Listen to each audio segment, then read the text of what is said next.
Halo teman semua, selamat datang di channel Kamar Buku. Di video kali ini kita bakal bahas sebuah buku yang nggak cuma menarik, tapi juga seru banget buat dikupas. Buku ini judulnya Dark Psychology, karya Richard Camp. Dalam buku ini ngebahas gimana konsep-konsep psikologi gelap yang ada di dalamnya, di mana konsep inilah yang dipakai Agus, seorang penyandang disabilitas untuk memanipulasi dan menekan psikologi korbannya. Tragedi yang bikin banyak orang terkejut ini nggak cuma soal fisik, tapi juga soal trik manipulasi dan psikologi yang dipakai pelaku kejahatan seksual ini. Sebelumnya, untuk mendapatkan pengalaman membaca yang lebih baik, saya sarankan kamu untuk membeli buku ini secara langsung. Buku ini bisa kamu dapatkan di toko buku fisik atau digital. Dark Psychology, karya Richard Camp.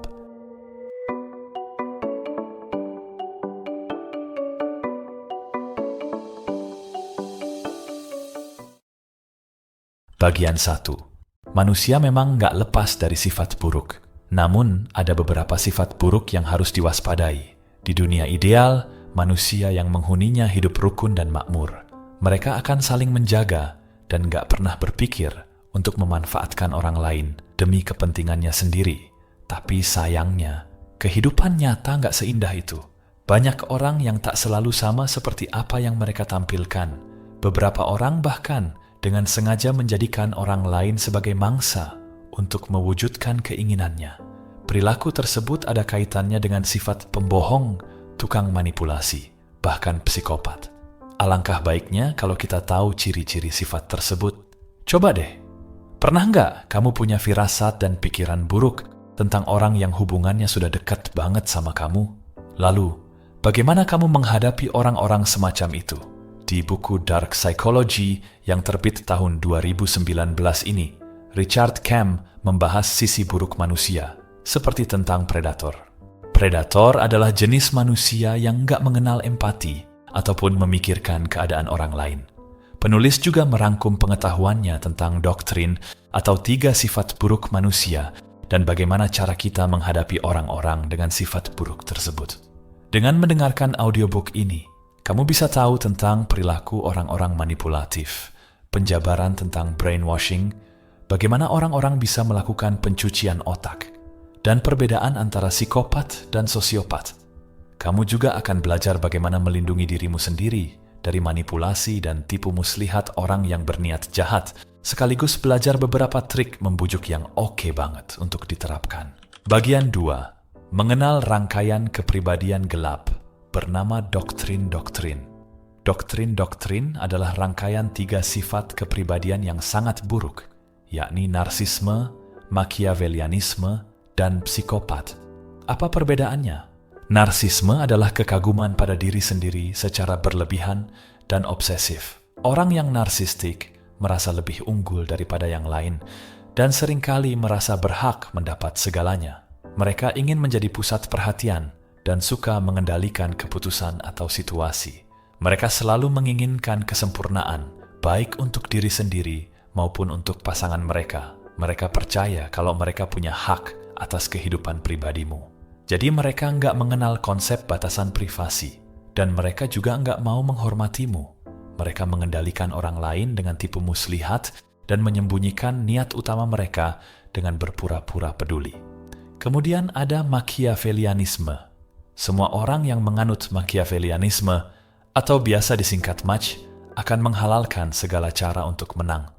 Mereka nggak punya emosi dan lebih mementingkan kekuasaan, uang, dan kompetisi dibandingkan komunitas, keluarga, dan kasih sayang.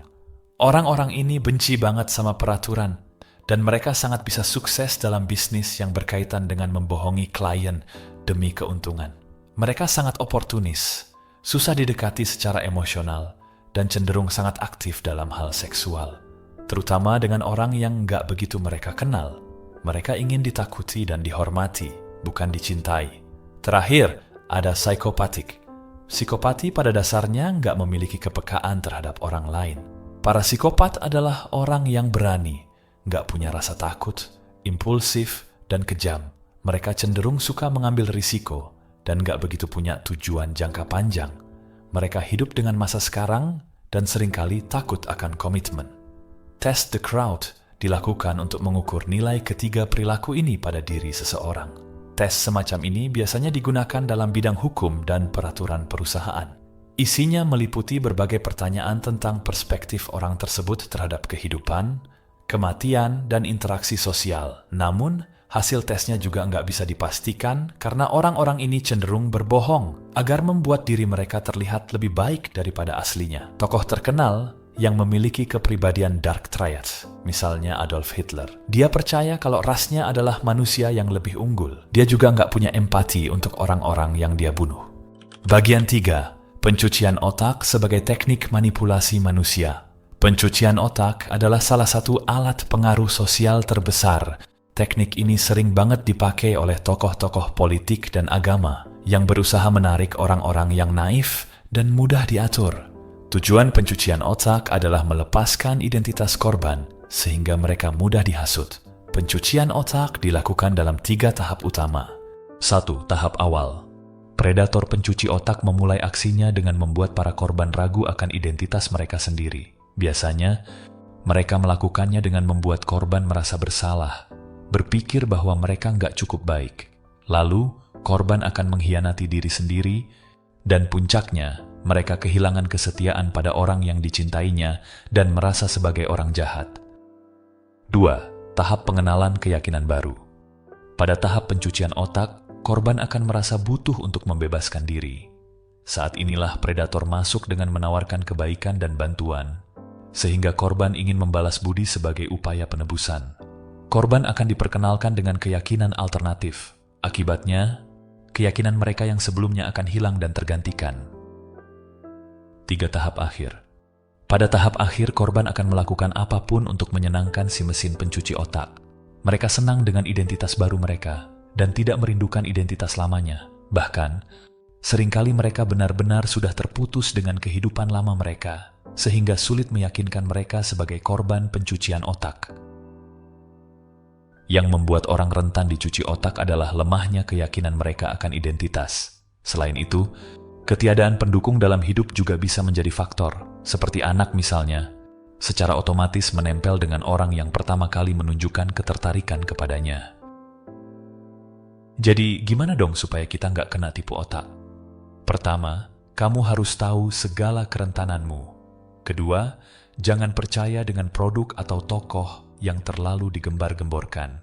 Ketiga, waspada juga dengan pikiran kelompok dan tekanan dari teman sebaya. Keempat, nggak usah takut kalau kamu nggak setuju dengan orang lain. Dan kelima, jangan takut juga untuk menyuarakan pendapatmu. Bagian 4. Hipnosis sebagai trik pengendalian pikiran seseorang. Hipnosis adalah bentuk manipulasi yang mengarahkan pikiran seseorang ke dalam kondisi tertentu. Hipnosis merusak pikiran kritis. Itulah kenapa orang yang dalam pengaruh hipnosis bisa menjawab pertanyaan dengan lebih gampang. Sebenarnya kejadian semacam ini lumayan sering terjadi di kehidupan sehari-hari kita. Misalnya, pas kamu lagi baca buku sampai-sampai kamu nggak sadar waktu atau lingkungan sekitarmu. Hipnosis pada diri sendiri biasa terjadi pada anak-anak, seniman, dan atlet karena mereka cenderung melepaskan diri dari pikiran sadar mereka dan berfokus pada tugas di depan mata. Kalau kamu mau mencoba menghipnotis orang tanpa ketahuan, kamu harus menjalin hubungan yang erat dulu dengan mereka. Kalau sudah, coba kamu buang pola yang sudah familiar dari kehidupan mereka. Misalnya, tiba-tiba kamu nggak lagi mengucapkan selamat tinggal pada pasanganmu sebelum berangkat kerja. Hal seperti itu akan membuat mereka terkejut. Lalu kamu akan memiliki celah untuk bertanya hal apapun pada mereka. Kamu juga bisa menggunakan efek Zeigarnik, yaitu orang akan lebih mudah mengingat pekerjaan yang belum selesai dibandingkan pekerjaan yang sudah tuntas. Misalnya lagi, kamu sedang menceritakan kisah yang seru ke seseorang, tapi di tengah-tengah cerita kamu berhenti sebentar dan menanyakan sesuatu tentang mereka. Mereka akan terfokus untuk mengetahui kelanjutan ceritanya dan gak begitu memperhatikan apa yang kamu tanyakan. Mengatakan hal-hal ambigu kepada seseorang juga akan membuat mereka bertanya-tanya apa sebenarnya yang kamu maksud. Salah satunya saat memberi perintah. Contohnya, kamu bisa dengan mudah meminta tolong untuk melakukan sesuatu menggunakan kalimat negatif. Daripada mengatakan, tolong bantuin gue beresin barang dong. Kamu bisa lebih meyakinkan lagi dengan mengatakan, lo nggak usah bantuin gue bawain barang. Ambigu kan? Cobain deh dan lihat bagaimana reaksi orang. Hipnosis nggak selalu baik. Agar kamu terhindar dari hipnosis, kamu harus belajar hidup dengan prinsip tentang apa yang akan kamu terima. Jangan dengan mudah mengatakan iya. Biasakan juga untuk menerka apakah seseorang yang minta bantuanmu punya niat mencurigakan atau enggak. Bagian 5. Menguasai teknik persuasi.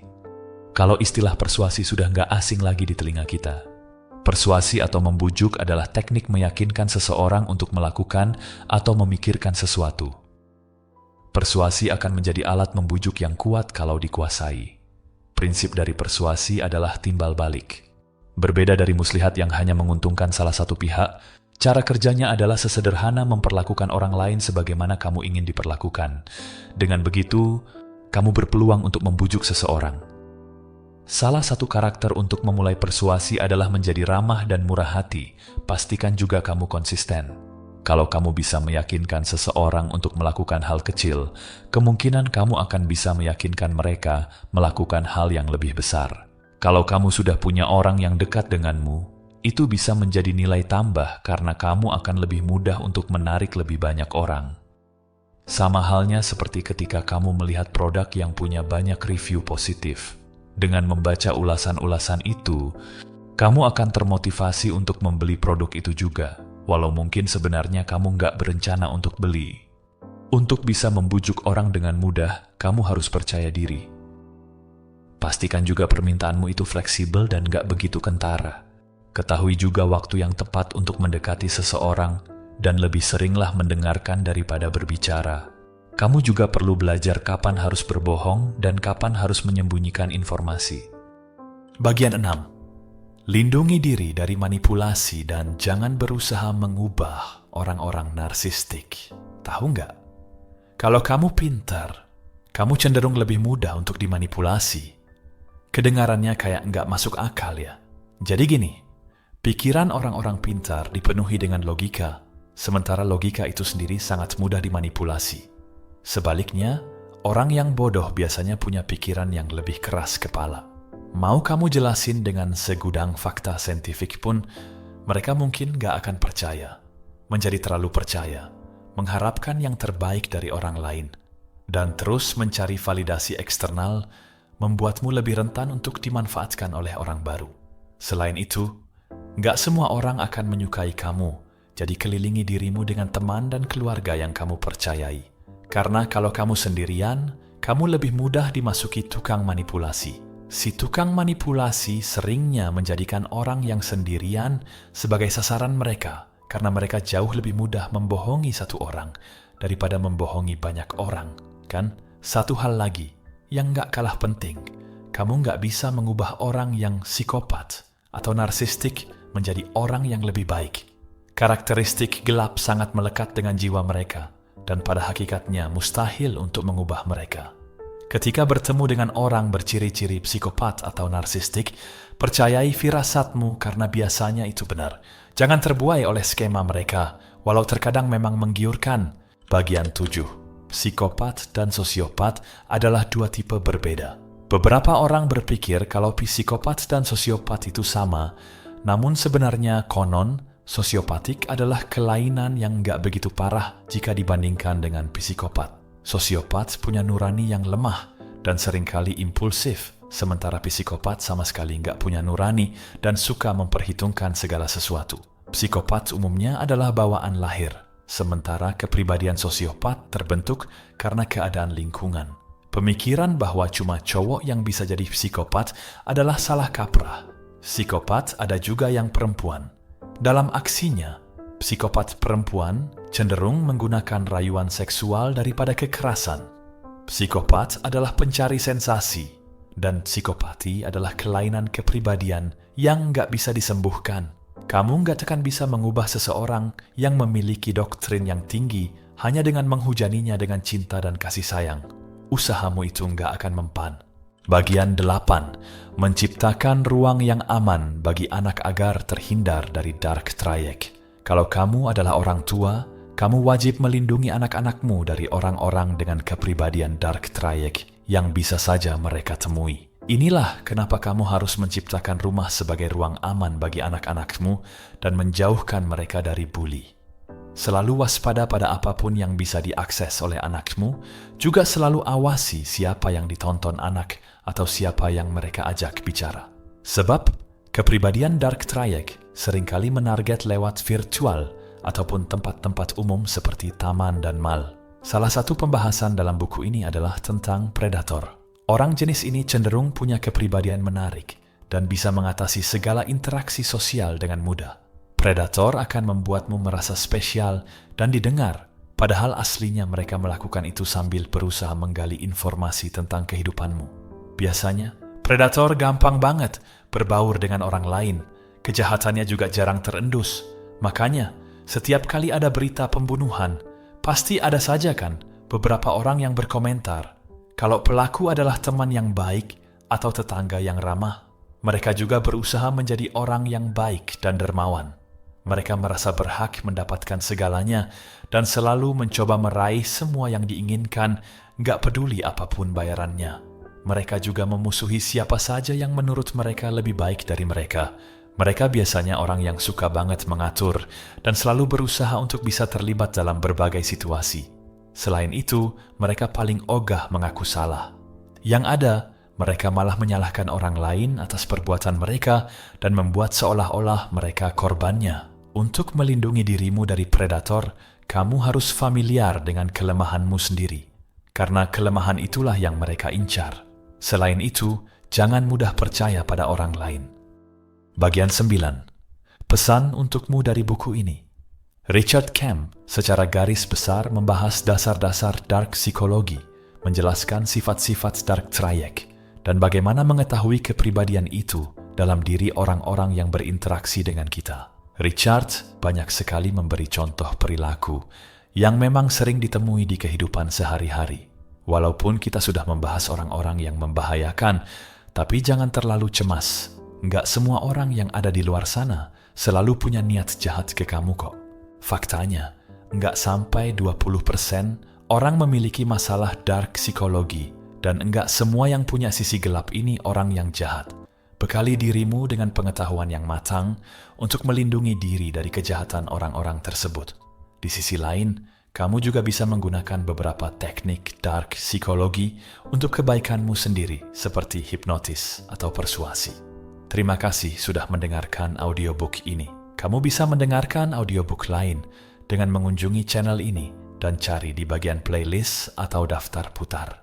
Saya harap kamu mau memberikan masukan atau request untuk saya bacakan ringkasan buku lain, bisa melalui kolom komentar, email, atau melalui pesan di Instagram. Dan kalau kamu mendapatkan manfaat dari audiobook ini, jangan lupa untuk like dan bagikan ke seluruh penjuru negeri. Dan terima kasih.